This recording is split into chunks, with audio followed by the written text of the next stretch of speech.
welcome back. I hope everybody had a little break. Let's see here. All right.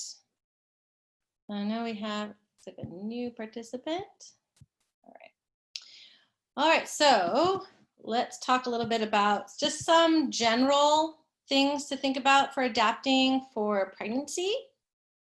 And again, in your class, this is like, you would just suggest this stuff to them, of course. It's not a prenatal class necessarily, but just ways that you can help be inclusive with a pregnant student. So one of the things for standing postures, please recommend that they do not jump into a posture. So, I remember very classic Iyengar, it was like they jumped their feet, to their wide-legged stance. Not fun for prenatal. So again, have them refrain from that if that is what you are used to having them do. And also, allow them not to step necessarily large. So have them, feel free to take a few steps to walk the feet bigger or longer, one of the big ones. And then also during standing postures, allow them to have a wider stance. So not that sort of wider stance as in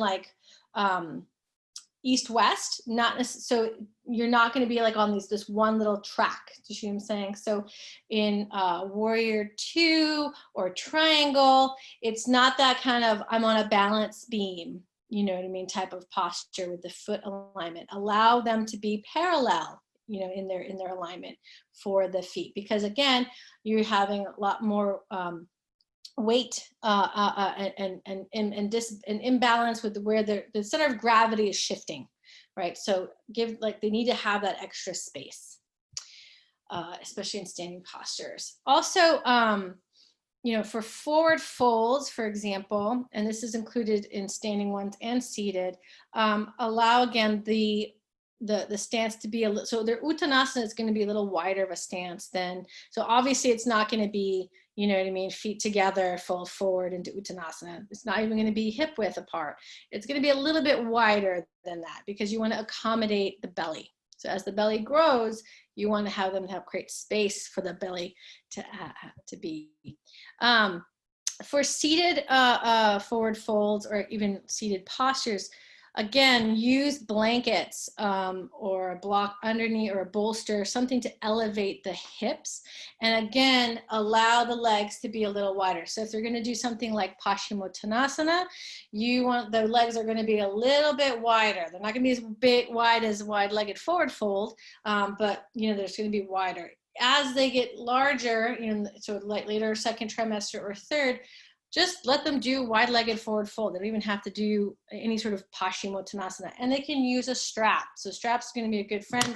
Again, it's not about pulling anything, but it's going to be, they won't even necessarily be folding forward all that much. You want to keep, in the later stages of pregnancy, that back to be still concave, because there's not going to be flexion happening regardless. And again, no pressure on the baby. So you want to have enough space so that the belly can actually move between the thighs. There's not going to be any forehead to the shin or big toe type of stuff. Also, for twists, again, we always do open twist rather than closed twist. So even in something like, half Lord of the Fishes or Marichyasana 3, you are going to be moving in the opposite direction of the leg. And again, always have support underneath the sit bones. For back bends, it's really important not to overstretch. You don't want that abdominal wall to end up with diastasis rectus. Also, you don't want to overstretch the round ligaments because that's what's going to keep that uterus in the midline. So it's going to be much more about finding that lift and opening in the upper back, right, and between the shoulder blades type of area versus, the lower back, like trying to move into something like, camel pose, but grabbing the ankles or the heels. Think of it more as lifting up with that back bend happening in that upper back, so we don't compress, number one, the low back, or overstretch the round ligaments or find that diastasis. Also, bridge pose can be very can be very comfortable as long for any of these stages, as long as they feel okay, right? And so using a block is great underneath that sacral plate, with the sacrum. You know, one of the things about being on supine is that it's the aorta and the vena cava. There's pressure that can be the baby's weight can put pressure on that big main artery, and it can decrease the blood flow, and people get a little dizzy. Now, here's the thing. Everyone's like, oh my God, that's why you can't be on the back. We can't put them on the back. When we're sleeping, if you're pregnant and you're sleeping, you roll over onto your back. You do. That's just something that happens. Like, you go from side to side, or you might be on your back for a little bit. Your body is also built to be like, protect the baby, protect you. So if there is any pressure on that vena cava, you will move. Your body immediately goes, nope. You know what I mean? I start feeling dizzy. Nope. So again, like, as you give them the parameters, like, you can be on your back as long as it doesn't feel like it's compressing your lower lumbar. And also, if you're not feeling like there's a lot of weight and you're feeling a little dizzy and the blood flow is not happening, they won't have to be. It's a good reminder for you to say that, of course, but again, naturally, they will not stay on the back like for longer than they can. It's just one of those things that, you know what I mean? You're like, you have autonomy. This is your body. You're pregnant. Like, if you need to get out, you move out. You change it up as you need to. Let's see. Again, when we're looking at restorative postures, so if you're doing restorative postures for Shavasana, they're going to need for sure, more postures or more props, but you want to keep, as they get like, if you're going to have them being comfortable in Shavasana for a long time, they're not going to be on their back. They're going to be on their side. So you're going to be using bolster and restorative posture, whether on their side, or if they want to be in reclined bound angle or something like that, there's always a 60, you want to keep them at a 60-degree angle. So that way, with the blocks underneath the bolster, that way that they can actually stay there comfortably for more than 3 minutes. Do you see what I'm saying? Let's see here. Anything else about that? All right. Again, we talked about inversions. Is there a way you could demo the recline? The seated again, recline? when we talk about carpal tunnel, or again that the wrists are feeling weakened because of all that relaxin, they can always use forearms. They can always use blocks with forearms. I don't recommend fists, because also, since all that relaxing, you have all of that is happening all in your joints of your hands as well. So I never say put your fist down instead. Instead, it's like forearms, or pad the forearms with a bolster or a block. And if it's not as intense where they need that, then do that little lip with the mat. And I'll drag my computer around a few times, if it's okay for everybody, to show you some of these things that I'm talking about in real time. And then obviously certain things like, we want to encourage them to monitor their own energy level, rest when they need to, don't push through anything, not to overheat themselves. And then also, honestly, they don't need to be focusing on core work. What we're looking is like no navasana, like no boat pose. Like we want you want pelvic tone, and you want the abdominals to hug the baby. Okay, so it's kind of using that kind of language if you're speaking directly to them. You don't have to say that the whole class, because in the flow class, hug the baby, everyone's like, what are you talking about? But with them, be like, hey, as you're engage your pelvic floor, draw that baby and hug the baby with your abdominals. That's a better way to tell them how to do it versus like core, because you know what I mean? They're changing. I want to recline with blocks and bolsters. All right, I would love to recline that. Unfortunately, I don't have that many props, but I can definitely do my best. I can probably use a pillow of some sort and kind of show you. I only have one block, however. This is what happens when when you're teaching a yoga studio for 20 years. You just relied on all those props versus like my own. All right, let's see here. Okay, so let's look at, why don't we have people ask specifically, since we have about an hour, what specific postures you might want to adapt. You know, and again, thinking about this is not a prenatal class. This is your, you know what I mean, your flow or yoga class. And what postures would you be more concerned that you would want to be able to adapt for somebody who walks in pregnant? So feel free if somebody has one that's burning. You know, jumping or wider stance. So yeah, so we don't want to be jumping, you know, into in and out of postures when you're pregnant. So you want to like walk, and you also don't want to be doing great big lunges, like leap forward type of lunge. You know, you want to step slowly. You know what I mean, and be cautious with that.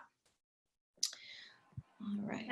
I would love to know general adaptations for a vinyasa. Oh, sorry, Alex. Sorry. Can you repeat that?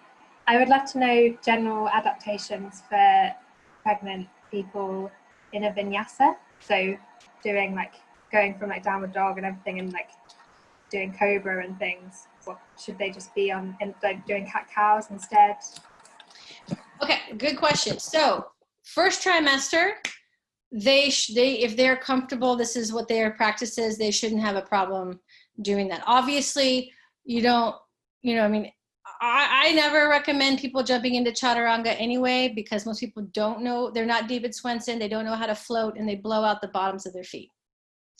So I always like hop into downward dog maybe, or I ask them to step back, but the whole like, I'm like, oh my God, you're gonna destroy your feet after a while. It's horrible. Like, you want to have plantar fasciitis? There you go. But what I would say is that, you know, so they're able to, like, you know what I'm saying? Like if they can gently hop, whatever, then they can maintain that normal practice in their first trimester. I'm sure, no worries. And if it's not comfortable on the belly, I mean, obviously they can do upward facing dog versus cobra. Now, when we start moving to the later stages, of course, now we have, you know what I mean, a little bit more issue. So when you're looking at, you know, and again, sometimes upward facing dog isn't fun, even, you know what I mean, even though your belly's not touching the floor, it depends on like, can they handle the weight on their wrists? You know, is it maybe their low back doesn't feel good? Maybe they're tired. I always suggest then what they do, and again, it's like, you know, it's a little bit more cumbersome for sure. But what I have them do is that I have them, so when I'm doing a flow, I don't necessarily do, you know, standard Surya A or Surya B. Obviously, you have lots of other options that you can do. But what I have them do is I'll have them step back, and again, they have a wider stance, step back into downward facing dog. And then when people are coming into plank and then chaturanga and upward facing dog, I have them go down onto their knees, and they can either, here, let's see if I can angle this a little bit. So I'll have them come down onto their, so from downward dog, I'll have them come down onto their knees, and if they're okay on their knees, I have them do a back bend like this. So there's their cobra. Do you see what I'm saying? And then, so they're still getting that thing, right? That downward dog, but that slight vinyasa, but they're doing the back bend here. And then they can easily rejoin, do you see what I'm saying? Back into downward facing dog. And that's usually like further along. You can also, they can also, instead of like, you know, coming onto their knees, and I always do that because that's a little extra stuff that you can do for leg cramps, you know what I'm saying? And it helps to work those things. If they're not comfortable doing that, then I just have them do like just that sort of cat cow type of deal while everyone's doing that. One of the things I wanted to show you guys, what was the one? I was trying to think it was a good one. Oh, cool. Yeah, seated cat cow would be good. All right, so what I want you guys to try out, if you guys have a moment, if you guys are able to go on your hands and knees for a second, I wanted you guys to try out that that hands and knees, but the upper back opener. Okay, So if you guys can come on to hands and knees, I want you to place your hands gently down, right? So they're nice distance apart, even, And then draw so hug the baby in or draw the lower belly gently, but you're not doing cat-cow yet. You're just keeping even, okay? And I want you to gently press gently down through your hands. And then without actually moving your hands, I want you to push forward. And then I want you to push them apart all at the same time. So you're pushing down, forward, and apart without actually moving the hands anywhere. And breathe. Good. How'd that feel for everybody? That was nice. I actually used that in a practice this morning unknowingly, intuitively. Nice. Yeah. So that helps. Again, remember that upper back congestion, right? Everyone's like, oh, that upper back, like just something simple like that will help open that up. And that includes that, like, so you don't have to do fancy arms. You can have them like every time you're in your hands and knees. Everyone else is doing plank and chaturanga. Gently press down, forward and apart. Expand that. Yeah? Does that have a name? No. It's an isometric stretch or engagement that's happening. It's isometric work that you're doing just in a hands and knees, semi sort of half plank type of deal. All right, let's see here. Can you show us? I'm sorry, I tried it, but I couldn't feel the movements in my shoulders. Well, it's very subtle because you're not actually moving, so you're pressing your hands down into the floor. And then without actually, I want you to push them forward now without actually moving them from that spot. And then push them apart at the same time. So you're pressing your hands down, forward, and apart. So you're trying to make an L. I just saw it happen in your shoulder girdle. So do you feel that opening a little bit in that upper back? I feel it in my forearms. Okay, well, maybe that's where you're feeling it. Sometimes when we're hypermobile, we don't necessarily feel engagement very easily. Do you see what I'm saying? And we feel it in other places. All right, let's see the seated cat-cow. Yes, I will. Let me go get a chair and I will show you that.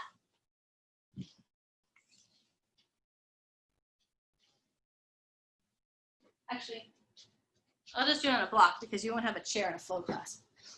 All right. Block, chair. And again, you know what I mean? Like they will have a wider stance. They can have their legs anywhere they want. And it's just something simple that you're just going in and exhale. Inhale and exhale. That's a seated cat-cow. But for the most part, you can, if they're having wrist issues, let me show you here. Let's see if I can see my mat. So with wrist issues, if it's not terrible, it's not extreme, doing this fold with your mat, you see this? So this is giving you extra padding, and that's where the wrist and the pad of your hand is, and the fingers go down. This allows that little bit, so it's less of an angle. You don't want them behind it because that increases the pressure of the wrist, as you can see. You want it over here. All right? That will help with downward dog, or even if it's just hands and knees, that gives that little bit of an angle in the wrists. Everyone see that? Then the other option, of course, is if you have two blocks, forearms on the thing, and you can do cat-cow here, and you can even do a twist, right? So you can do, they can be twisting with some space.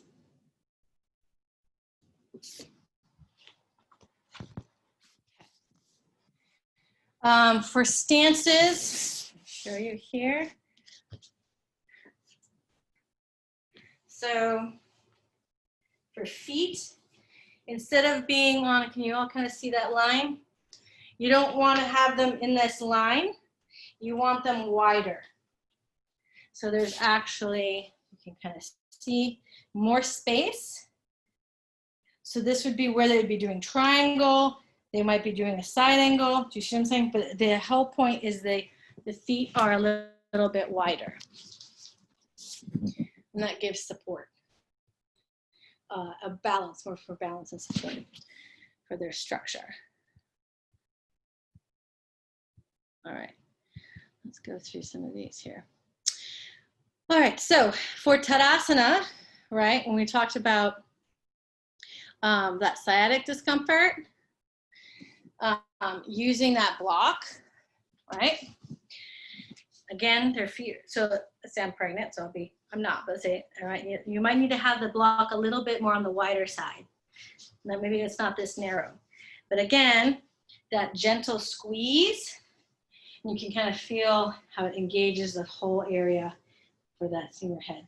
And then again, making sure when we're doing postures, that slight, it doesn't have to be much, a slight internal rotation will help with that sciatic and hip issue, right? For the constructive rest, for example, someone was asking, block, right? And strap. I'll just demo that for a second. Is that okay for everybody? Does that work? Okay. This is good for anybody who also postpartum, who has SI. And then in their class, they're like, my sacrum always hurts. I'm like, well, right before Shavasana, you do this, and this will help. So again, you want to make sure your strap will be the width of your femurs, like the femur head, like right, your hip width. So let's see here. Again, thank you for your patience as I am new to all this technology. So she's going to alternate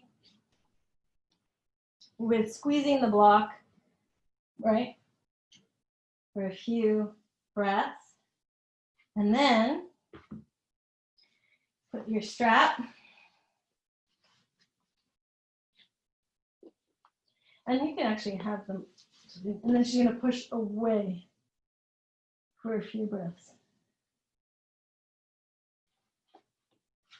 And you can push in and push away. And that helps release that SR joint. In pregnancy, you want to make sure, again, they have pretty strong lordosis. So using a blanket or a bolster, always have it so that they can raise their hips, their sit bones. And what you're looking for, okay, is this slight rotation. Do you see what I'm saying? Because you want to keep their back. They're going to have a lot of lordosis anyway. You don't want to put pressure on it the other way. It doesn't feel good. It's not going to work. So you allow that to be high enough that they can keep that concavity, and then they'll have a wider leg stance. So let me see. So that concavity, and then you can have them use a strap, because again, this is not like what I would suggest if you have a blanket or a bolster and a strap, or sorry, a zafu or a strap or a blanket. If you just wrap something, if you haven't been pregnant before, wrap it around your belly and see if you can forward fold. You will find out pretty quickly that it's like you can't. Like it's just not going to happen. So again, they're not necessarily going to go too far forward, so they might be using a strap. And again, it's about this concavity. It's just a gentle stretch, mostly in the legs. It's not necessarily about flexion in the spine when you're looking at seated forward folds for second or third trimester. Okay. And again, make sure they don't go past their point of flexibility, because again, ligaments don't necessarily go back the same way after being overstretched. All right, let me look here. So let's look at Ardha Chandrasana is a good one. Again, most of these people, so don't be afraid that they can do, so if they do have like hip pain, you don't want them to be obviously doing one-legged stuff, right? And then I'll answer your Tara in just a second, but like they're not completely fragile if they don't have that hip, and you can have them do like a one-legged standing posture, and half moon at the wall is awesome. And you know, especially because this is not a prenatal class, this is like a flow class. These people most likely, ideally, knock on wood, have had a practice before. They're going to be excited that they can actually do some of the stuff, even if it's just with a prop that they were doing before. But Ardha Chandrasana is such an incredible opening posture in that, like, it's a little bit of a lateral, it's a little bit of a hip opener, you know what I mean? It's just, it really, and it feels empowering as well. So we'll look at that in a moment. So Tara, let's see, I just heard this SI strap block thing. What is the strap doing if you're already squeezing it? Okay, so you squeeze the block first. I just kind of kept them there because you don't want to have to keep taking it on and off. So when you have the block between your knees, you squeeze the block. Then take the block away and press away from the strap. Then don't press away anymore. You can put the block and squeeze. The strap is not going to be, it's inconsequential at that point. You see what I'm saying? But you can alternate it. All right. Awesome. All right, so let's look at half moon. Again, use a block, use a wall. So even if it's in a flow vinyasa class, be like, hey, I mean, they might be fine with just using the block. But if you're feeling a little unstable today, feel free to come and do that pose at the wall. And again, kind of see, they're not going to be up too close to the wall, but you will give them a little bit of space. And again, they don't need to do like massive things. All they have to do is just come in and explore this. And they have this here. You see what I'm saying? Very easy to use that block. The same way with any sort of, any other posture, such as, you know, side angle, you can use a block. You can even use just your forearm. And again, especially when looking at prenatal, you know, I mean, they have a lot of weight. So allow the stance to be a little bit shorter, allow it to be width wider, and then allow for that forearm and use that forearm to press away from that thigh. So you're increasing the stretch here. It's the lateral for a reason, and it's going to be helping them to be able to breathe and find their breath in that area of the body. Okay, it's not about, can I put my hand to the floor? Not for them. Okay. All right, let's see.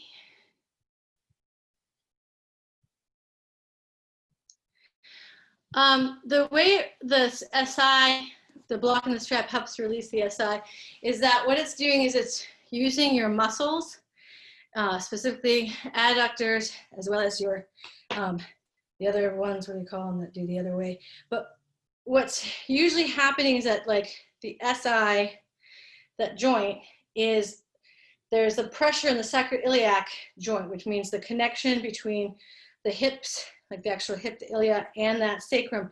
And either it's like off or wonky, right?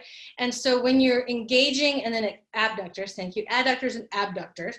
But the when you're engaging, I swear your kids steal your brain cells, I swear to God. Suck them right out of you.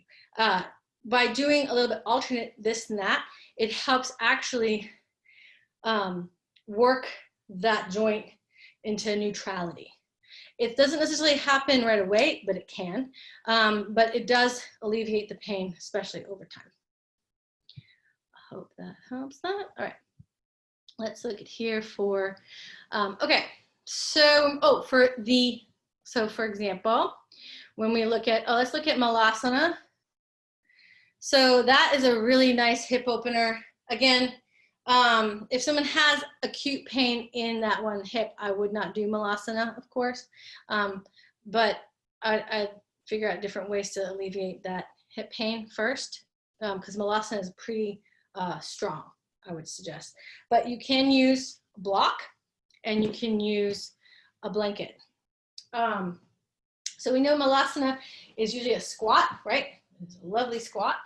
It gives a lot of, it releases pressure in the lower lumbar, for sure. And so if someone is very tight and has leg cramps, of course, in the calves, and again, this doesn't have to be for any prenatal, this is just regular people too. You can use a blanket underneath the heels, because their calves aren't going to necessarily stretch so that they can have their heels on the floor. And especially for prenatal students, you don't want them to be imbalanced. Like, you don't want them to be like on their tiptoes and they might turn like fall over. Like, you want them to feel supported and grounded the entire time, right? So what you can do, and I'll just move this like this, is you can allow for your heels to be on the blanket so that when you come to the squat, and this might be all that they need to find that squat, or they might not feel supported. So then they have this, you have a block, and they can do Vinyasa here and focus on the release of their lower lumbar. Everybody kind of see that? Options, good. All right.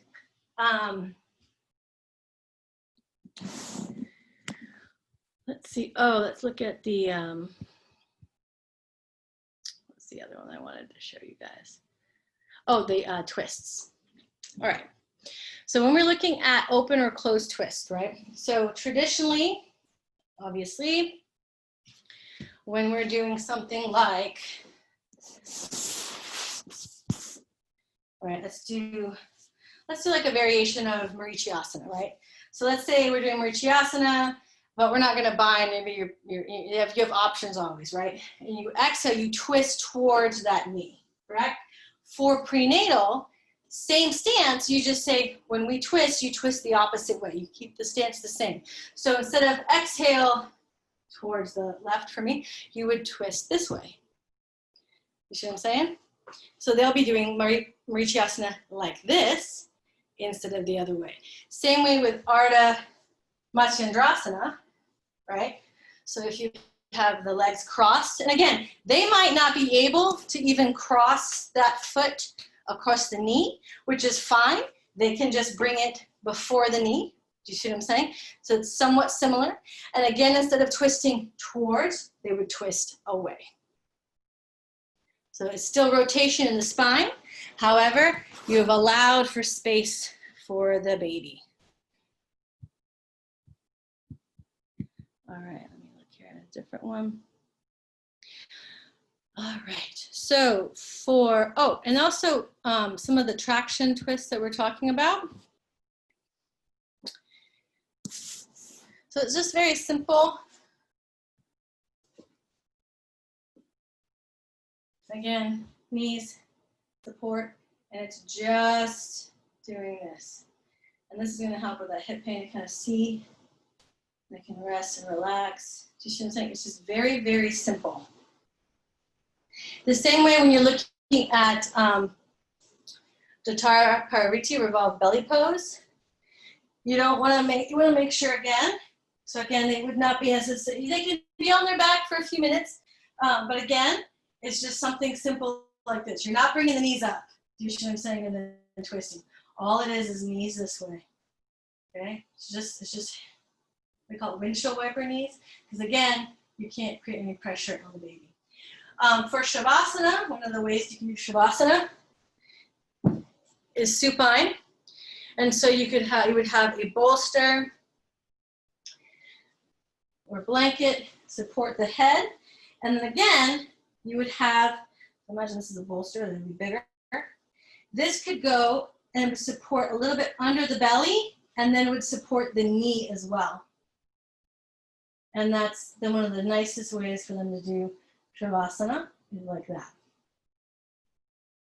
And then they can also turn over. So after, because sometimes, if you have a nice like 10, 15 minute Shavasana, they might not be able to be on their side for that long because it's not a bed, you know what I'm saying? So it is just a mat and a hardwood floor. They can just turn over and do the same on the other side to alleviate stress on the hip, or hip pressure basically. Let's see here.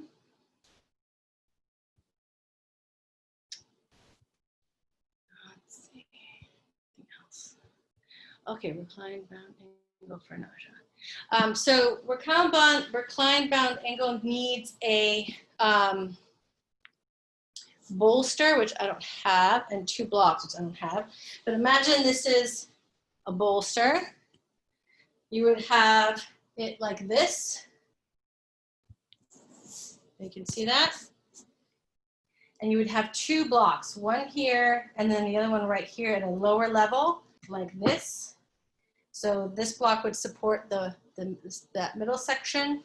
This block would support this. And then you would sit at the end here with your sacrum against the bolster, and then you would lie down on the block.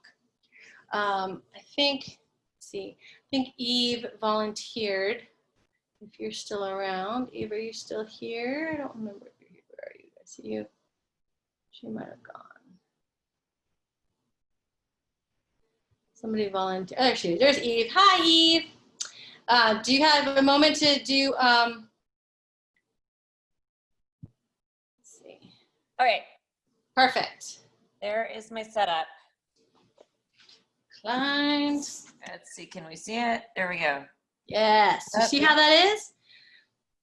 Good. So here's the key, guys. There's 2 different levels. The reason being is that you want to keep it at that angle, and then the tall one is for the like upper back head, and the smaller one is for like that mid back and a little bit lower.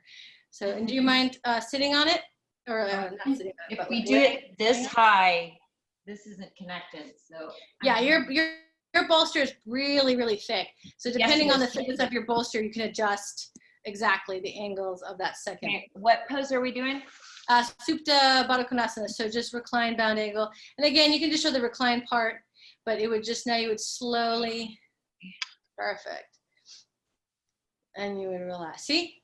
So that's a 60-degree angle. Their head is above their heart. And look at the shoulder. You can release those shoulders. So she can even open her hands out and a little bit. So if you can put your hand, yeah, and relax your elbows. Oh, see that? Now the legs can be straight. They can be they can have a bolster underneath the bent knees, or you can bend the knees and bring the soles of the feet together. And then I would prop up those knees as well. So you don't ever want, especially because they have a lot of relaxin, and this is good for anybody who's in sort of restorative, but even if you're doing shavasana, you want support. You don't want anything not touching something, right? You want the support of either a prop or the ground, because otherwise they're just, your like limb is just hanging, and it's number 1, stressful for the joint, and 2, if you have relaxin and all that in your system, so you're a prenatal student, you're going to overstretch. So you want to make sure you contain, right? So there's a little bit of a containment happening. And so this is that reclined bound angle. So this is a good one for restorative for them. This is, and sometimes honestly, like if they're in the 2nd trimester and they're feeling a little fatigued and they're in your vinyasa class, and you're like, well, we're working on ustrasana or like a full wheel or something, you can be like, you can come into reclined, I'll put you in this instead. And I'll guarantee, like, if they're tired, they're like, yes, please. Like, I can do this in the middle of class. Awesome. And so that will also help a little bit. So give them a little bit, few options. Thank you, Eva. Yeah, ankle blanket or 2 blocks. Some people use straps. That's very Iyengar, which is fine. Just make sure you still have some support underneath the knees. All right, let's see here. Let's see. Anything else? Oh, Eva, can you do this one for me? Can you do Ustrasana, but not full Ustrasana, obviously, because it can be not warmed up. So would you mind placing that bolster across your calves and ankles? So if you're kneeling, high kneeling, and again, pad underneath the knees, people, you know what I'm saying? Like, that way. This so you can see. And so if you can't see Eva's screen, there's a lot of people, you can just click gallery view and you'll be able to see it and kind of scroll around. All right, yeah, so again, and actually walk your fingers closer towards your, there you go, and then press away from the boulder. So look, she's barely, you notice how the back bend is not in the lower back here, people? It is in the upper back. This is what we're trying to keep the containment and stabilization in that lower lumbar and that whole area for the belly, like not to be overstretched, right? And it's more about that opening in the upper back and chest. Thank you, Eva. And then you can actually just sit down. Look, just try sitting for a second. And that's that little slight calf squash. So you get a little bit of that as well. Does that resonate with everybody? Everybody see that? Yes? Why don't we all try this just for a second, because we brought this up earlier.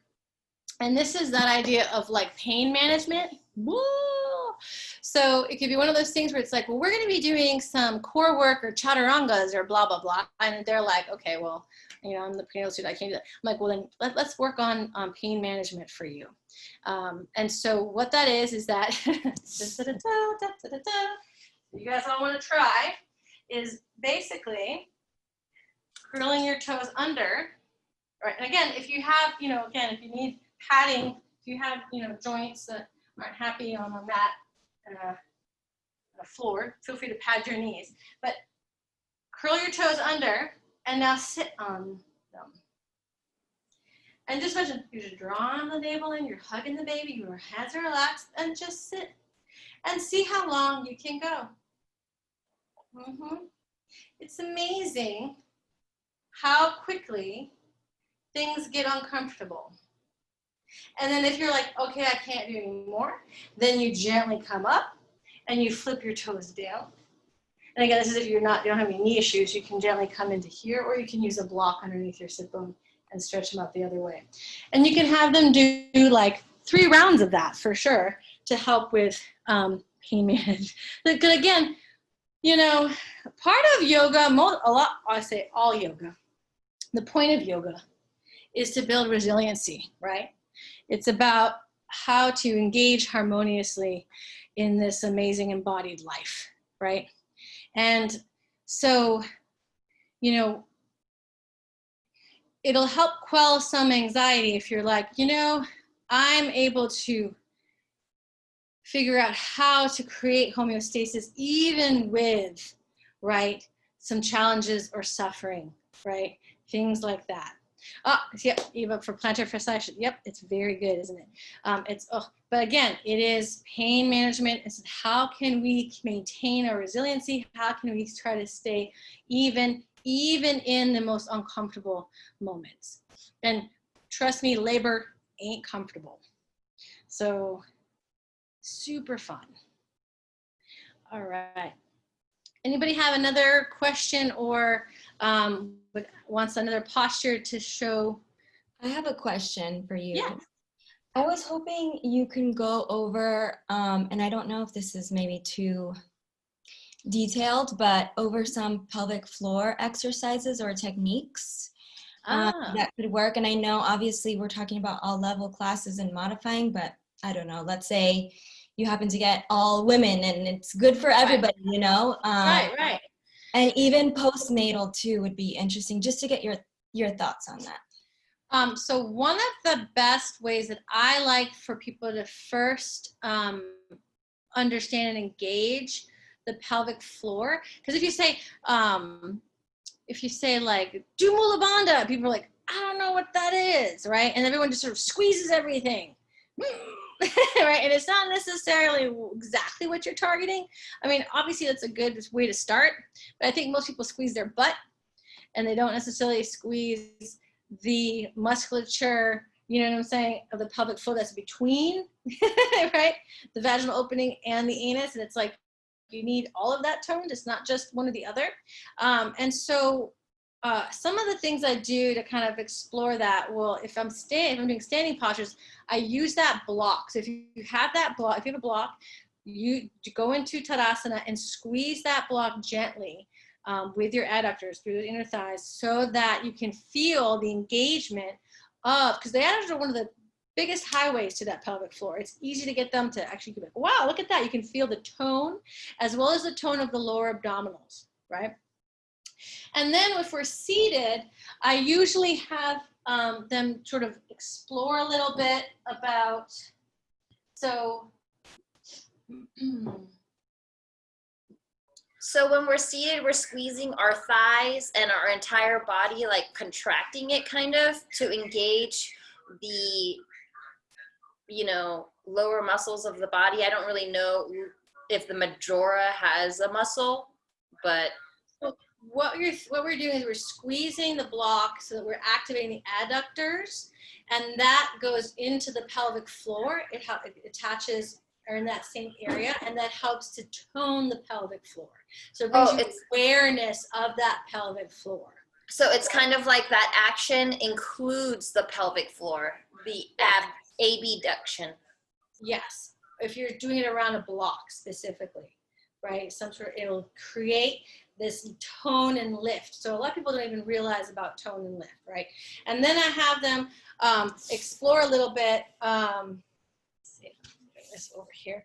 Like, okay, like if you're up on, and I can always use a blanket. If they go forward a little bit, right, and then you can squeeze your pee muscle. So imagine like when you try to go pee.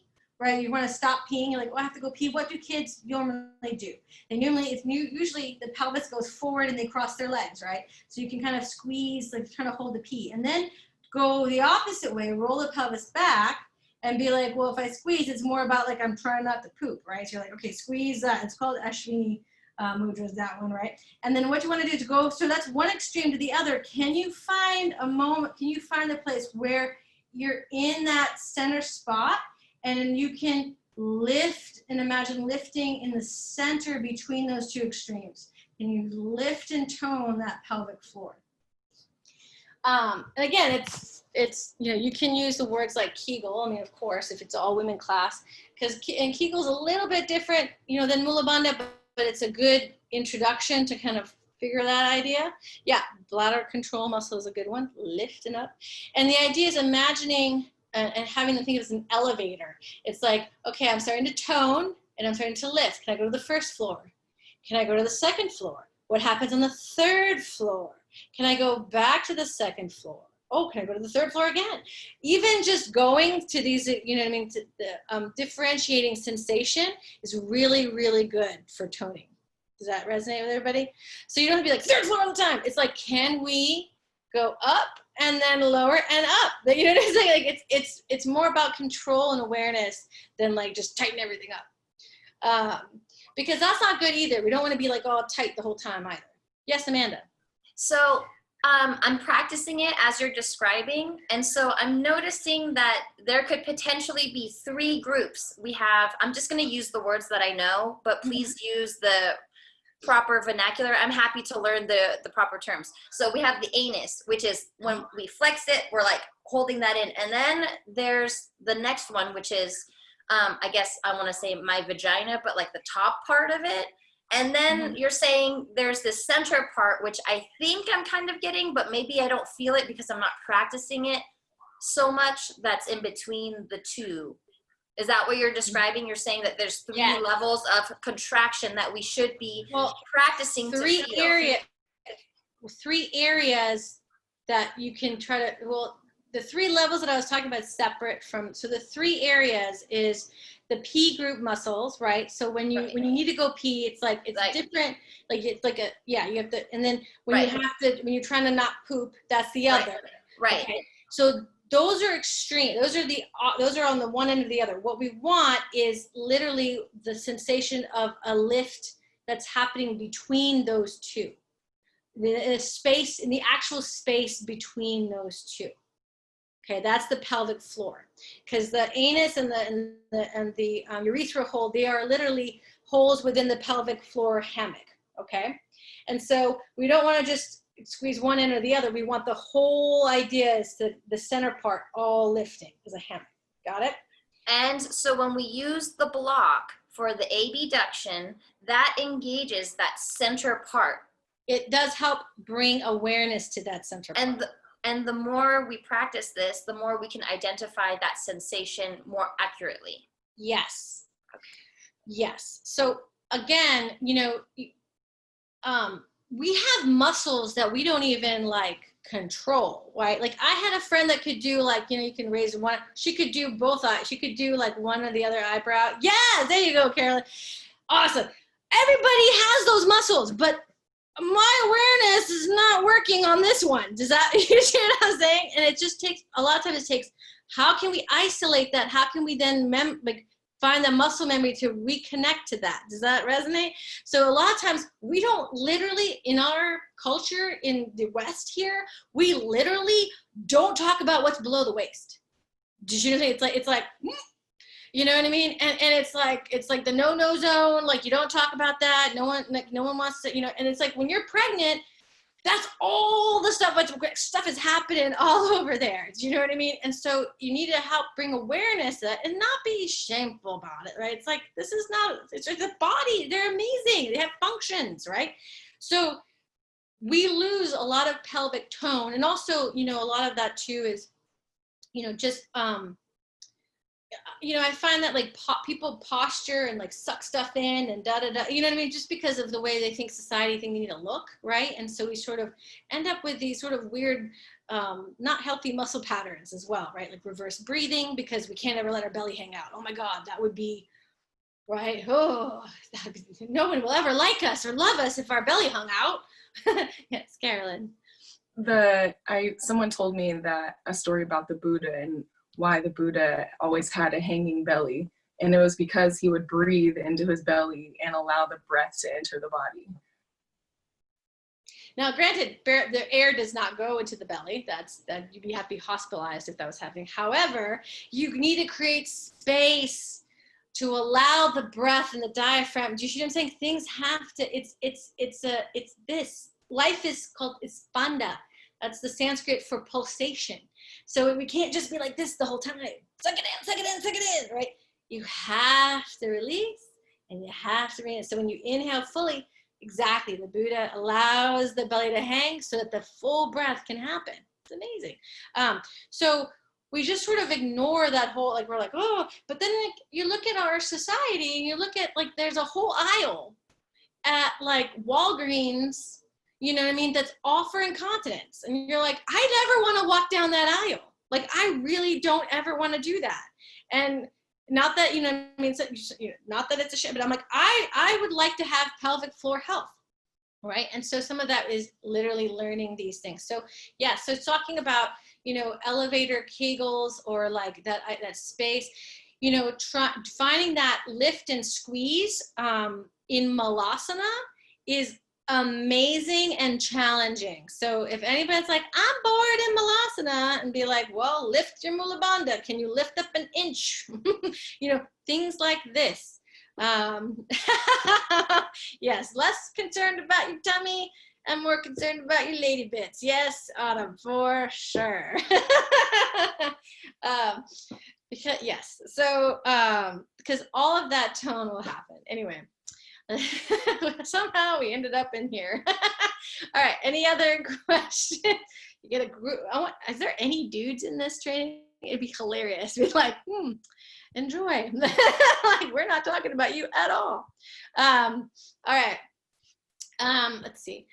Other poses that you're thinking about that you wanted to know. So, you know, if they're doing, so for example, if you're doing a flow, have them use blocks, because they can bring blocks in and out depending on their, you know what I mean, on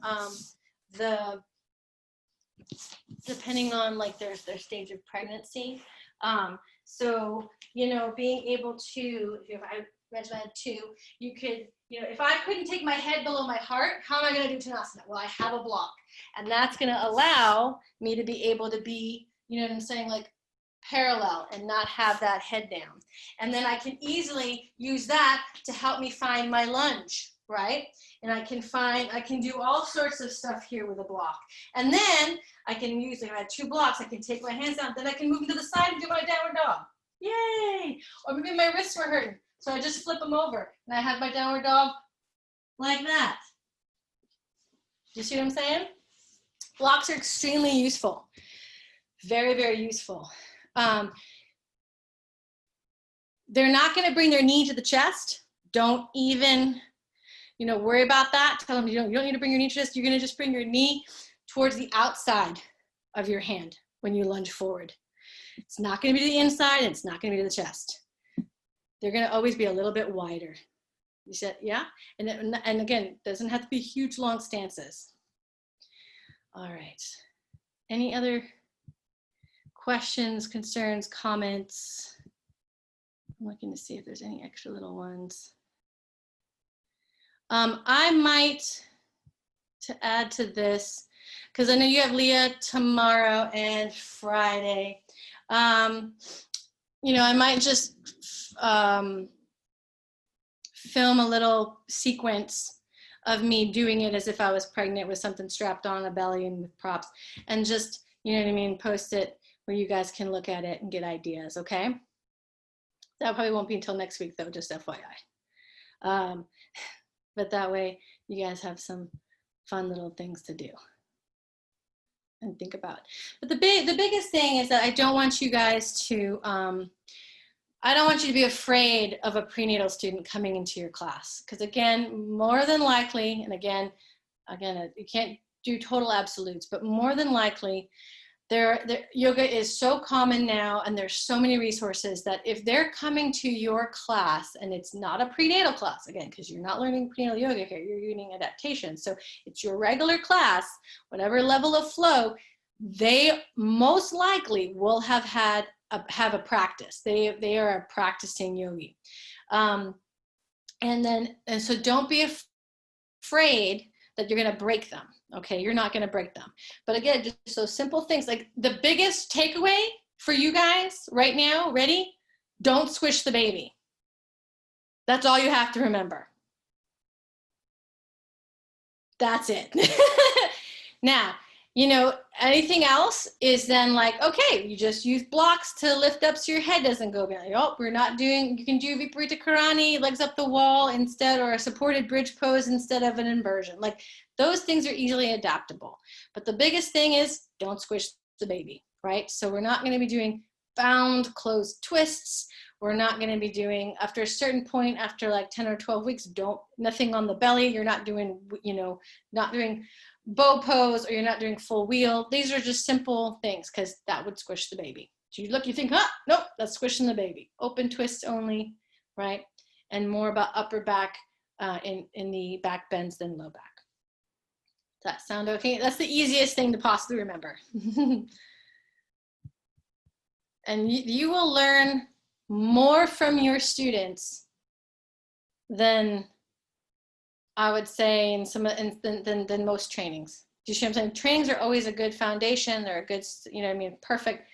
The more you teach and the students that come to you that are attracted to you, right? Like welcome to being a healer, the more you will learn and adapt and learn how to adapt. Yeah? So keep teaching. Always ask questions. Don't pretend you know the answer. If you don't know the answer, reach out to one of us. Do you see what I'm saying? Because that's what we're here for. We've got lots and lots and lots of experience. 20 years of teaching for me, and out of that, 15 of that was as training teachers. So please don't hesitate to ask, okay? You're not supposed to know everything. That's not your job. All right, final questions, concerns. Hi. Amanda. Yeah, I wanted to know if there were other classes that you teach in the future that maybe we could, is there a way that we can get notifications for when AP is hosting a class and we can just sign up and have those reminders? Or is this just kind of like rolling whenever you're available and you're interested in certain topics only, like you only teach certain topics? Well, I'm the director of the yoga therapy program. So Cool. the stuff that I'm teaching is going to be in module 1 and module 2, although they have me coming in and teaching some stuff like this for the 200 and 300 hour, which is also open to everybody, of course. But I think the next thing that I'm doing is definitely for module 1, so you guys won't be able to do that, but you could, I think you get to see it if you want to, the recorded. But I did an intro to Vini yoga. There's a little snippet. Basically, I'll be doing more for sure. Michelle has a lot on her plate. So she's going to start offboarding a little bit more stuff towards me. Basically, you'll see it on the calendar. So that calendar they post that shows basically what classes are what. That's that's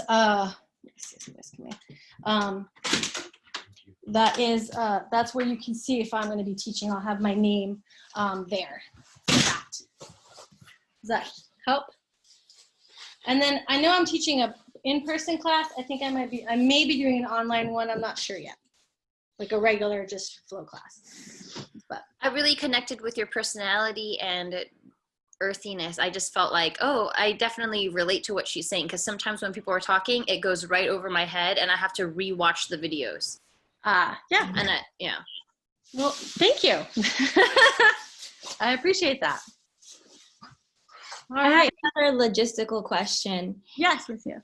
So you were talking about the 85-hour training that you would do to be a certified pre or postnatal yoga teacher. So you said that My Vinyasa Practice doesn't have that right now. Do you know if there's any like future like plans for that, or can you? I don't know. I'm gonna have to ask Michelle. I myself am not a certified prenatal teacher. You need to have a certified prenatal teacher to be able to, do that program, to like train that program. Yeah, I would definitely, check out, I guess Yoga Alliance and see what online prenatal programs are happening right now. Yeah, I think it'd be really fun if we got one for My Vinyasa Practice too. And I might be wrong, but I'm pretty sure we don't have one. I've never really seen that. So, okay. Yeah, I didn't think so either. All right, well, I'm going to let you guys go a little 10 minutes. Can I ask one more question? Oh, yeah, sure. I'm sorry. I had my hand raised. No worries. Two-part question. So if today was about, teaching a vinyasa class for, regular people and just modifying for the pregnant student, my first question is what are the next 2 days? What's the agenda for the next 2 days? And then on sort of a different topic is yoga for people going through IVF. Is like kind of like a totally different thing, and I feel like different yoga teachers that I've been to like didn't know much about how to handle that. Do you have any is there any trainings that we can do to learn more about that, or I would bring that up tomorrow because I think Leah Jones will be teaching you guys for the next 2 days, and it's going to be from an Ayurvedic perspective, so from that sort of Indian medicine perspective. So that's when I would probably ask that question. Again, this is, yoga is evolving and changing because and adapting, and we might not have those answers right away, especially with IVF, because that is more of a modern thing that's occurred. And so it's part, if you're interested in that, I would definitely do more research and start to look for that, because I'm sure somebody's already been thinking about that and starting to put that together. Do you see what I'm saying? And if it's not widely available, then we have to create, we must then be, if we're interested, then we create it. Does that resonate? Yeah. Eva, do you have a question? Yeah, I have a question too. So prenatal is a special time of life, but all females have every single month something going on. And I've had more than one woman ask me about specific things to ease various premenstrual and menstrual issues. And it's like, I'm kind of, don't know. I just have a few things I can tell them, but I wondered if maybe we might have a little bit of information on that, because that is the vast majority of who we're serving most of the time, is women who are in various stages of life of experiencing different things every single month. So anyway, I think that would be awesome if we could have something like that at some point. I used to teach in a training called Yoga for Women's Health. So that was a while back for a previous studio that is no longer. Did you use this? Yes, that was one of the manuals for sure. One of them, yeah.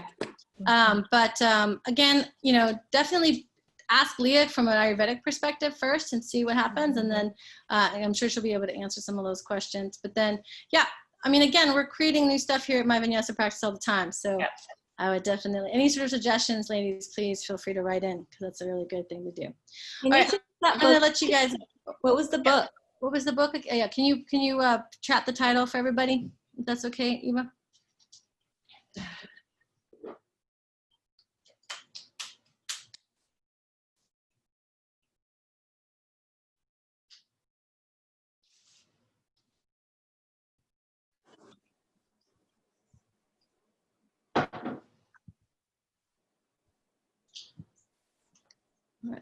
I didn't we didn't hear you, Eva. For some reason, there's sound.